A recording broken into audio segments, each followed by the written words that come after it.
faves, welcome back. Today we're going to be touching on a topic that has been requested for several times over the past few months, and that is some of my favorite long wear or matte foundations for warm weather.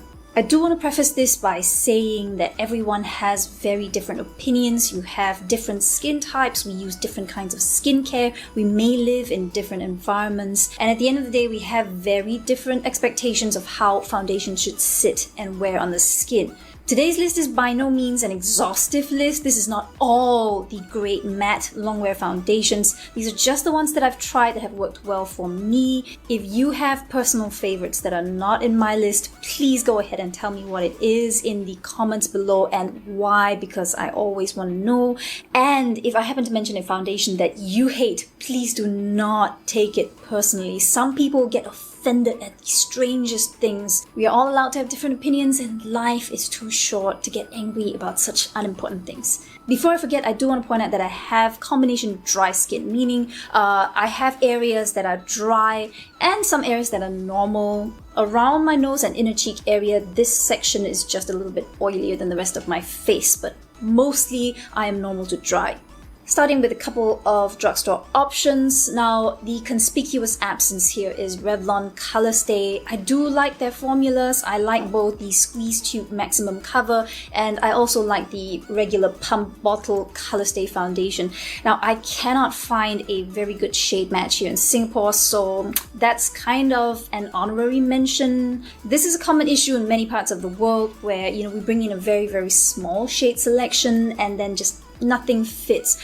The problem with longwear matte foundations is many of them also tend to be quite high coverage, so it's not very forgiving when the undertone or the shade depth just does not match your skin. If you can find a shade match in the Revlon Colorstay range, I do recommend most of their formulas. My particular favorite is the matte cover in the squeeze tube because it has a really airy light finish. It stays flexible, it doesn't crack on the skin, and it still looks good at the end of the day. I personally found it to have a much finer and lighter texture on the skin. It's a little bit more invisible, it doesn't look like a mask. Now onto Maybelline Superstay. This has a matte finish and high coverage.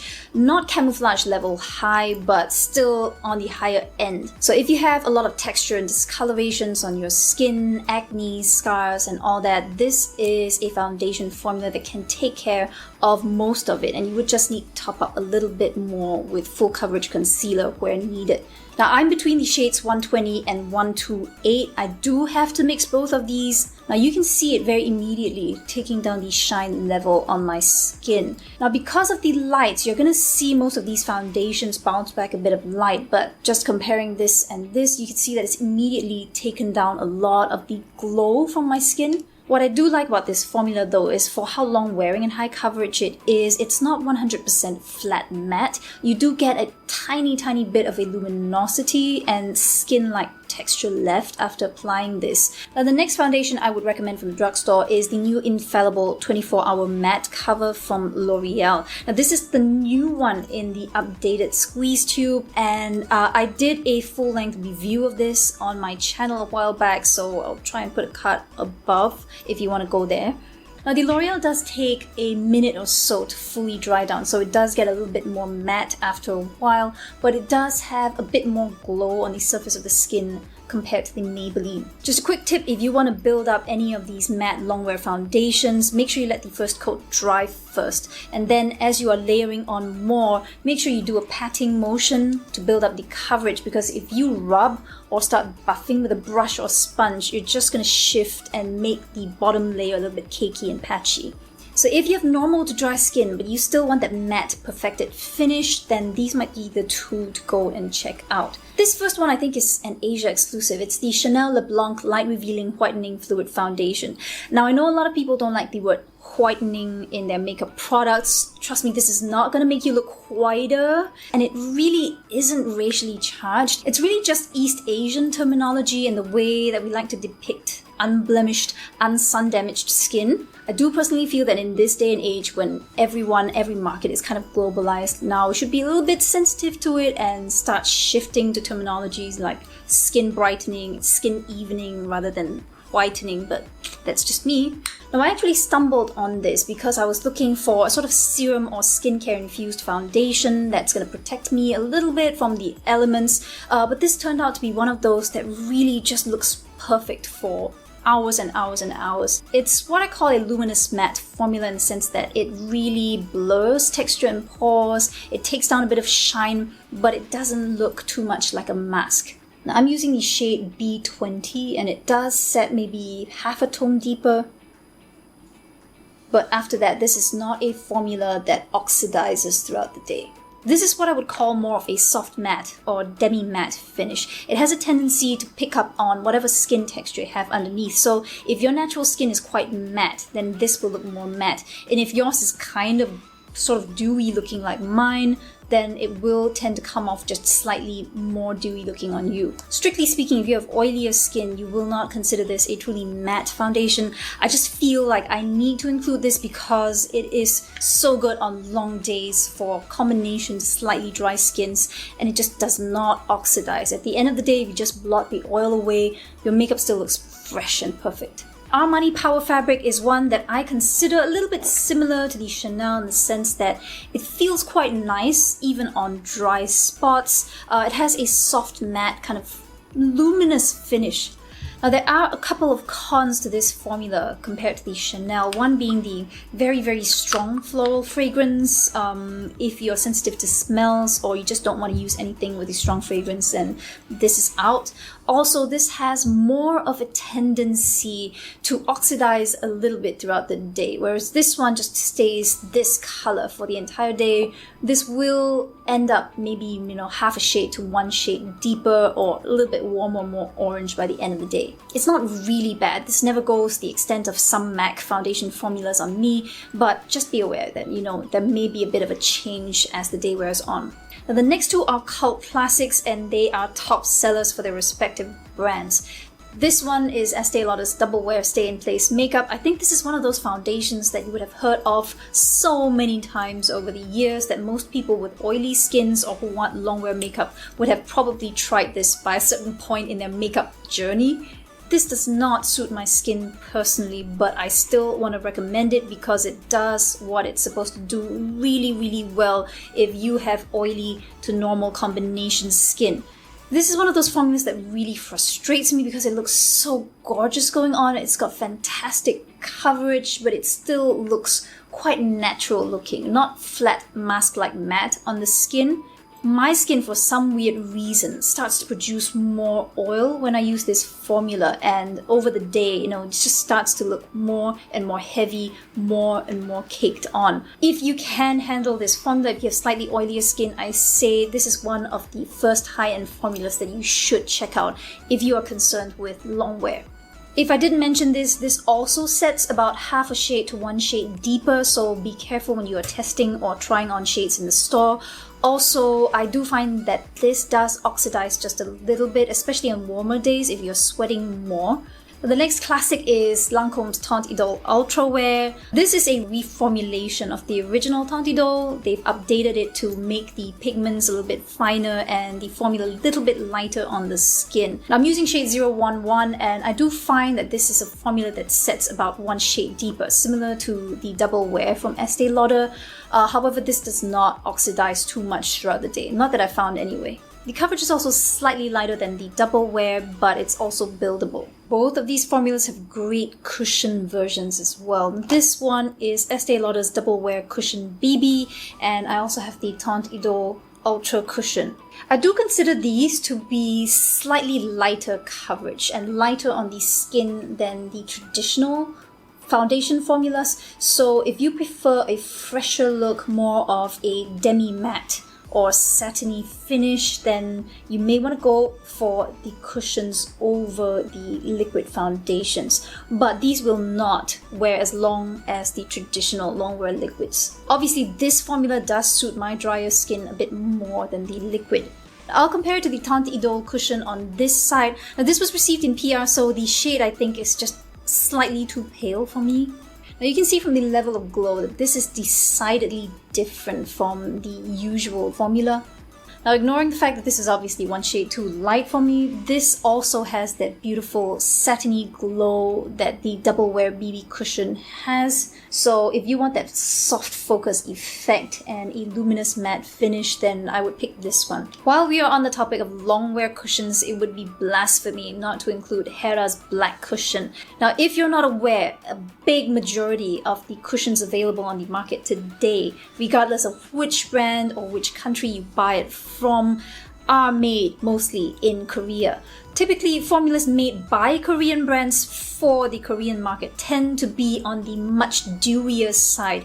Even the ones that claim to be, for pore control, pore blurring, or mattifying tend to be way more glowy than the typical foundation formulas you would find from Western brands. HERA's Black Cushion is one of the few that was initially made for the Korean market but actually had that beautiful demi-matte satiny finish. And this one does last beautifully in tropical weather, as long as you powder it down just a little bit. Now, HERA did recently release a black foundation in a pump bottle, and that one's a little bit more matte than the cushion formula. I personally prefer the cushion simply because it sits a little lighter on the skin. I would say though that if you have very oily skin, black foundation will work better for you than black cushion. Now, another one that I go to when I want this sort of luminous demi-matte, stay all day, lightweight skin-like finish is the Dior Face and Body Foundation.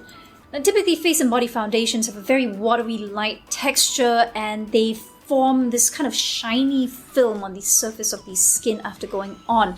However, the Dior one does set pretty matte. So if you look at this and then at the HERA Black Cushion, the Dior is actually way more matte on the skin. It's still not flat matte. It doesn't look like makeup. It just looks like very healthy, clean skin. This is one of my all-time favorites, and the only complaint I have about it is how messy the nozzle can get because, depending how you store it, sometimes, all the product just comes out here and then, Now, the next two are what I would call liquid to powder formulas. They have a very light texture, they feel very airy on the skin, and they set to this almost kind of velvety suede-like finish when you touch your skin. One is by Japanese drugstore brand Sofina, and this is PrimaVista Ange Liquid Foundation Long Keep. Just ignore the English. Now, this is one of those liquid silicone formulas that I have likened to Chanel's Perfection Lumiere Velvet, the one in the black bottle that a lot of people love, except this one is a fraction of the price. Similar to Chanel's Perfection Lumiere Velvet, it almost has that polished skin effect until you powder it down. It retains a little bit of luminosity, and what is really velvety about it is, the feel when you touch your skin. It's dry touch, it feels like suede, and nothing comes off on your hands. Now, a lot of these ultralight liquid foundations do contain quite a bit of alcohol, so if you have very, very dry or sensitive skin, you may want to avoid it, but to me, that's actually part of what makes the formula work and how it makes the matte pigments and the silicones, blend together beautifully. The other ultralight matte longwear foundation I want to mention is the UrbanDecay Stay Naked formula.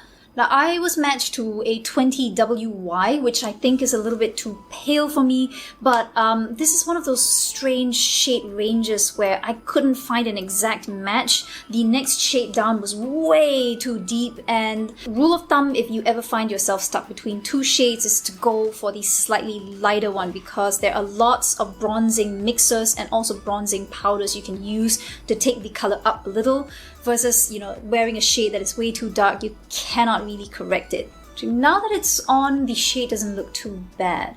Now again, this is one of those formulas that takes a while to dry down and set fully, so it will go a little bit more matte than it first appears. Like the Sofina, this has an airy light finish. It almost feels like nothing on your skin. And what I like about this kind of formula is when people are talking to you really close up, you don't usually look like you're wearing too much makeup. I do suggest as well that if you have normal to dry skin, do not powder these down because they are self-setting. They have this beautiful luminous matte finish that you sort of destroy a little if you add too much powder on. These next two I'm going to compare are both by YSL, and they're both from the All Hours line. One is the classic liquid and the other is the stick, so I'm going to let you guys compare the finish and the coverage. I feel like this is one of those formulas that was really polarizing because it got so much attention and buzz. However, it was really between people who loved how it set and how it lasted on the skin, and the people who categorically just hate it because it contains quite a bit of alcohol and fragrance. I personally don't mind because I don't have sensitivities to alcohol or fragrance, and I do protect my skin with a lot of skincare before any makeup goes on, but I'm not here to tell you what to do, it's really up to you. Now, this is one of those foundations that goes on a little bit paler and then takes a minute or two to set to its proper color. So again, if you are choosing your shade, please give it a couple of minutes to set in store. This dries down about one shade deeper than when it's fresh out of the bottle, but after that it just sets. It doesn't oxidize throughout the day. What you'll see now is what you'll get at the end of the day. Now, the shade range for the stick foundation is smaller than the liquid foundation range, so I wasn't able to get a 100% perfect match. You will see this go on slightly lighter because I'm wearing a B20. Unlike a lot of other stick formulas on the market, this is a true cream to powder finish. Even as you stroke it on, you will see the stripes are very matte, and as you blend, it looks almost like you're applying powder foundation over your skin. It's definitely less coverage than the liquid formula, but if you want something that's really fuss-free, that's portable, that you can just chuck in your bag and just swipe on in the car on your way to work, this is good. The next two I'm going to talk about also have airy light matte textures. They have medium coverage. They're kind of similar in the sense that they make your skin look like porcelain, but they are not heavy feeling or mask-like on the skin. One is ShuUemura's Original Unlimited Foundation, and the other one is Dior's Forever. Both promise to be long wear, airy light on the skin, and contain skincare ingredients. Now, this formula dries down pretty quick, so you do need to blend fast. This is another one of those that has a matte feel on the skin but doesn't look 100% matte. It does dry down about half a tone deeper than when it's fresh out of the bottle, but for me this is also another one of those that does not oxidize throughout the day. It doesn't go any darker than what you see about 1 or 2 minutes after it dries down. Now, I do love the finish of this foundation, but you won't see me wearing or talking about it very often, largely because it feels very drying on my skin. This has very good oil absorbing properties, so I would recommend this if you have oily or combination skin. But if you have very dry skin, it just doesn't feel great on my skin, even though it looks nice. Now, my alternative to this, if you are slightly on the drier side, would be the Dior Forever formula. The product texture and consistency itself is pretty similar to the Shu one, in the sense that it's a creamy, quick dry texture. As it dries down, you will see it going more velvety, and it's actually more matte looking than the Shu, which is really strange because this side feels more matte and dry, but this side looks more matte. This has been a top seller for Dior since it launched, so I can only guess that means it works relatively well for most skins. Last foundation I'm covering today is Makeup Forever's Matte Velvet Compact. Now, this is a long-time favorite of mine. It's one of those strange ones that's really matte and high coverage, but doesn't really gather or crack around my fine lines or expression lines. This compact comes with a double-sided sponge, so you use this black side for more coverage if you're using it as a foundation, and you can use the flocked or softer white side for lighter dusting of powder when you are touching up through the day, or if you're just using this to set your liquid foundation. This feels really beautiful and velvety. It is not clinging around dry areas as much, so this definitely is one of my top picks for hot weather. It's one of those strange formulas that after, like 6-7 hours, when it's starting to look slightly shiny, you can just blot the oil off and the foundation looks perfect underneath. That said, I do know some people who really dislike this formula, as with every other formula that I've mentioned, so nothing beats going to the counter or getting a sample and trying any foundation out for yourself to see how it sits against your skin, with your skin chemistry, over your skincare.